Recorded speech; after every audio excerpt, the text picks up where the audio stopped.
All right, team, let's have a real talk. There's a conversation happening right now in every corner of the Genshin community, from the subreddits to the Discord servers, and it all revolves around one question. Why is everyone seemingly passing on pulling for Durin in version 6.2? And before we get into the nitty-gritty, a super important disclaimer. Everything we're covering today is pulled straight from community discussions, player testing on the beta servers, and a healthy dose of speculation. Nothing is final or official. Numbers can and probably will change by the time Durin actually hits the live servers.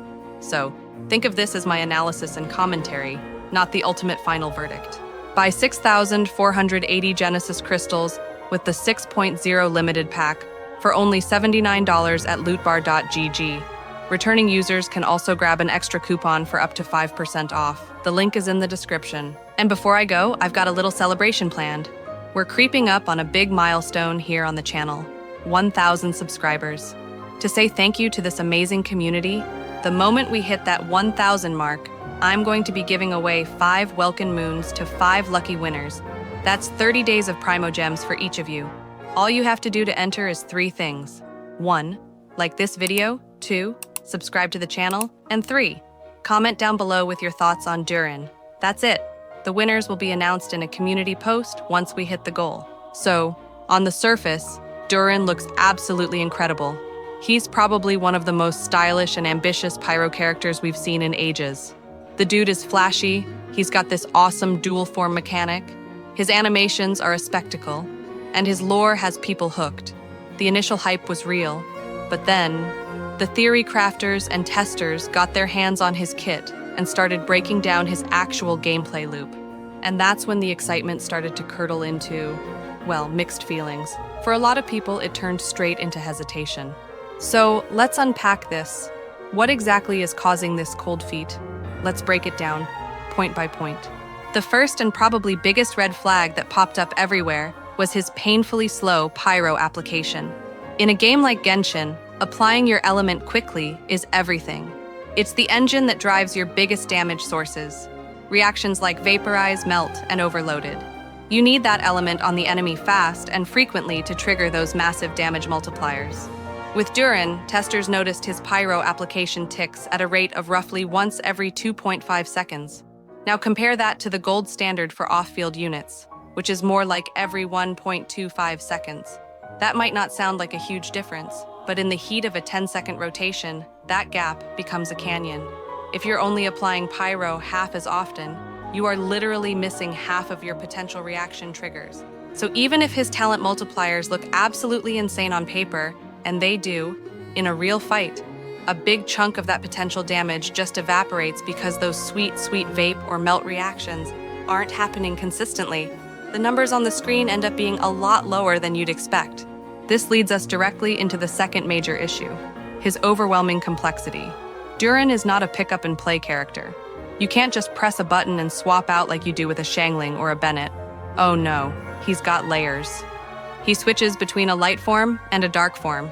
You have to manage stacks for a mechanic called the Cycle of Enlightenment. And his elemental burst does completely different things depending on which form you're in when you activate it. For veteran players who live for optimizing frame-perfect rotations and mastering intricate kits, this is a dream. It's a fun puzzle to solve. But for the more casual player, or even someone who just doesn't have the time to lab this out for hours, it's a lot to handle. It demands intense timing, constant awareness, and a deep understanding of the fight to know when to burst in which form. So even if his numbers were top tier, the sheer execution barrier makes him feel clunky, awkward, and honestly, a bit punishing if you haven't fully mastered his flow. And that intricacy ties into the third big reason people are skipping, his restrictive team requirements. Durin's best buffs and debuffs are locked behind triggering specific reactions, namely burning, overloaded, or a pyro swirl. What does that mean for your team building? It means you're pretty much forced to run a team with pyro, electro, and dendro characters. That's not inherently a bad thing, but it severely limits your flexibility.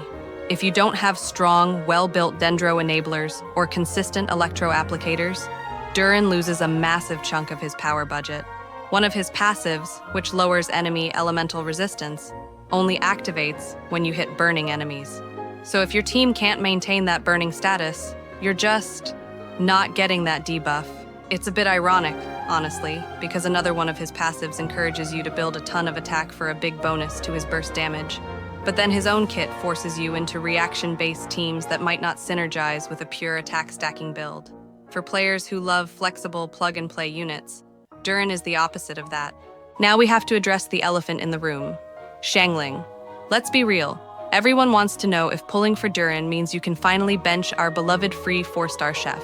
And the short answer, according to pretty much the entire community, is a resounding not really. Xiangling still dominates in two key areas, simplicity and accessibility. She's a 4-star character. Her burst Piranado applies pyro quickly and consistently in a massive area around you. And she slides into a million different team comps without you having to think twice. Durin, by contrast, has a higher theoretical damage ceiling. If the stars align, your rotations are perfect, and your team is exactly right, he can potentially output more damage. But that if is doing a lot of heavy lifting. He has way more conditions attached to his damage. Without those perfect Dendro and Electro supports, that high ceiling collapses right back down to earth. So in practice, he's not a direct upgrade. He's more of a side grade. If you already have a well-built, high-constellation Xiangling and you're comfortable with her, pulling for Durin might feel like spending a boatload of Primogems on a complicated alternative that doesn't actually perform any better.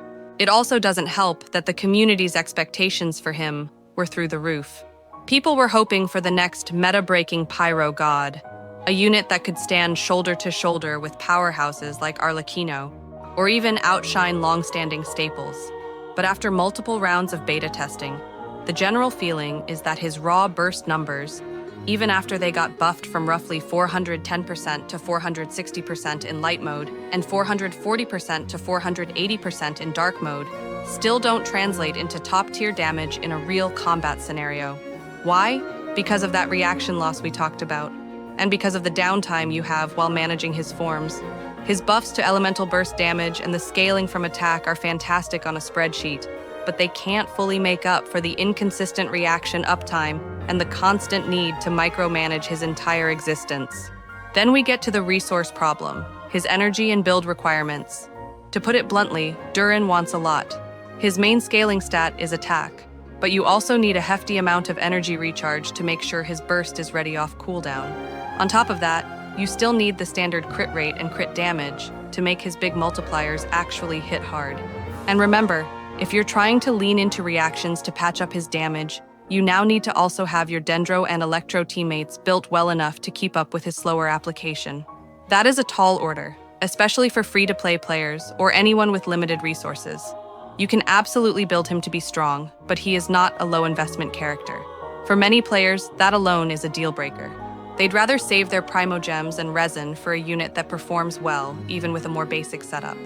And this brings us to the constellation conversation, which is a whole other layer to the skip or pull dilemma. His early constellations don't really fix his core problems. His Constellation 1, for example, no longer gives extra burst crit damage. Instead, it raises his stack cap and adds a small multiplier bonus. It's nice, sure, but it doesn't address the slow pyro application or the clunkiness of form swapping. Constellation 2 extends his reaction buffs to Pyro and Dendro when hitting burning enemies. Again, it's useful, but it's situational. The really powerful, game-changing effect doesn't show up until Constellation 4, where his elemental burst damage gets a massive 40% boost for 20 seconds after he gains his cycle of enlightenment. The takeaway here is crystal clear. Durin scales heavily with investment, both in terms of artifacts and constellations. At Constellation 0, he's decent, but he's nowhere near the easy, immediate power spike you get from pulling a character like Arlecchino, or even from maxing out a 4-star like Xiangling.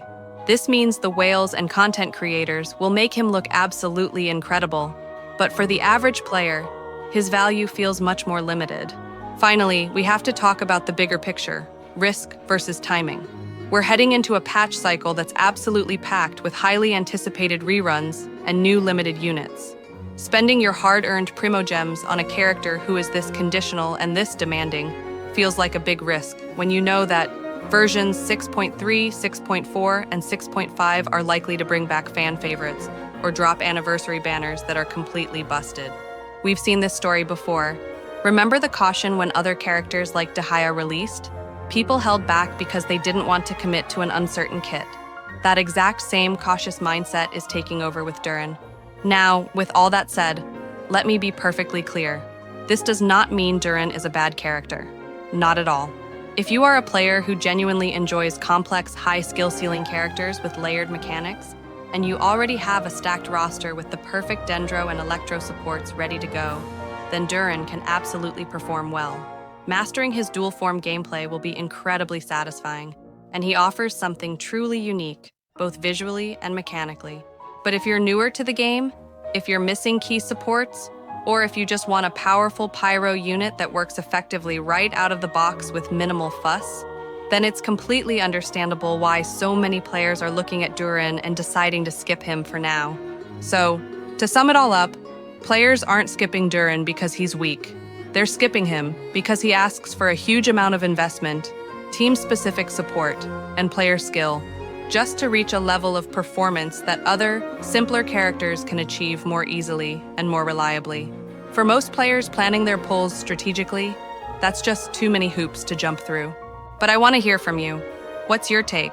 After hearing all this, are you still planning to pull for him on day one, or are you going to wait and see how he performs in the wild first? Let me know down in the comments. I'm genuinely curious to see where the community lands on this. As always, if you found this deep dive helpful, or if you just enjoy these kinds of analytical breakdowns, subscribing really helps the channel out. Thanks for watching, everyone. I'll see you in the next one. Buy 6,480 Genesis crystals with the 6.0 limited pack for only $79 at lootbar.gg. Returning users can also grab an extra coupon for up to 5% off. The link is in the description.